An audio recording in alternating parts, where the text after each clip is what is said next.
Hey guys, today I'm going to be showing you the route I took in combat in the Ghost of Tsushima to make the game a breeze. So if you don't want to end up like this guy, help me.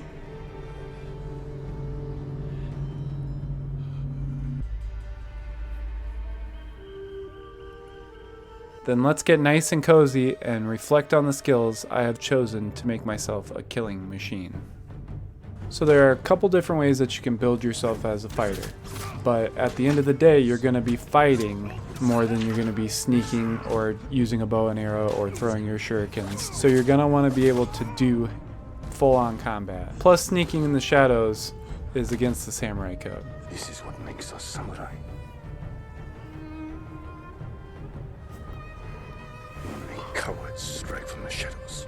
Now the number one thing you want to do once you get your first 2 technique points is to put them into parry.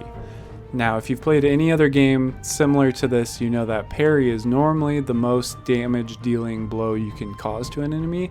In this game, I don't think it's any different. This game in particularly allows 2 different types of parries, which makes it a little bit easier to use in my opinion. The first one being where you just kind of knock your enemy off balance a little bit and it allows you to hit about 2 to 3 blows. Where if you land the second one, it's called the perfect parry, and that one's a little bit more deadly. If you do land the perfect parry, it normally instantly kills the enemy and leaves you feeling a little bit more accomplished. Nice. And I also have to say, if you do want to go down the evade tree, I suggest that you go down the whole tree, which I did not do, but normally you get better skills when you follow a skill tree path, but that's just not the way I roll. Pun intended. Once you have 3 technique points, the thing I suggest that you would get next would be arrow parry, because there is nothing more annoying than when you're trying to fight a group of people and there's a guy with a bow and arrow in the background just pelting you with arrows. Once you acquire this skill, all you have to do is hold the block button and you can block people's attacks while the arrows are coming and block the arrows as well, so you don't have to worry about it anymore. Or you can just hold block as soon as you hear the guy say he's going to shoot an arrow.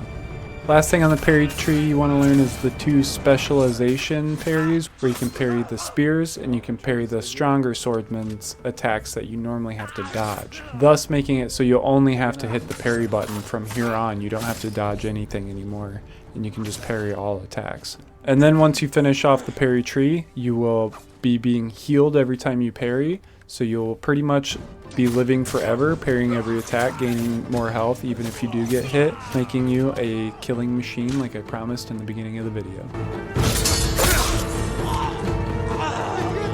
Is that scary? And last but not least, I want to talk about finishing off your standoff skill tree. Because if you complete that, you can kill not 1, not 2, but 3 people before the fight even begins. I'm right here. You're here against samurai. 1,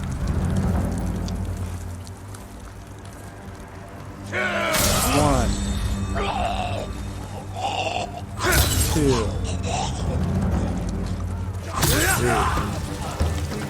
3 down. 4 to go, 3 to go.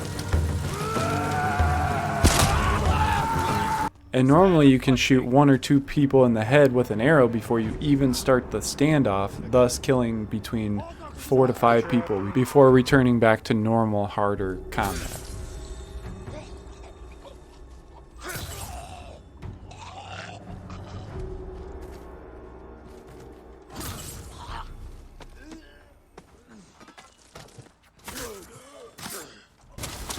You running? Big dude's running? Okay, so I hope you enjoyed my small little combat tutorial. If you got any help from this at all, be sure to like, subscribe. Tell me what you think and what you're doing with the different combat skills. Are you going mostly stealth in the comments below? And I'm going to leave you with a haiku. Thank you. Unknown horizons. Peer through the mist and we'll be shattered but alive.